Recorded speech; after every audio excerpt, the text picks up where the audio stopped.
இப்படிக்கு பூங்காற்று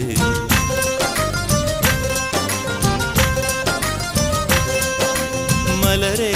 ஒரு வார்த்தை பேசு இப்படிக்கு பூங்காற்று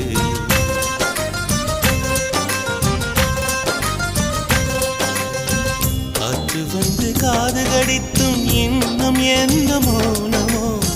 மோதி வந்து முத்தமிட்டால் மௌனம் தீருமோ அச்சம் தான் உன்னாடையோ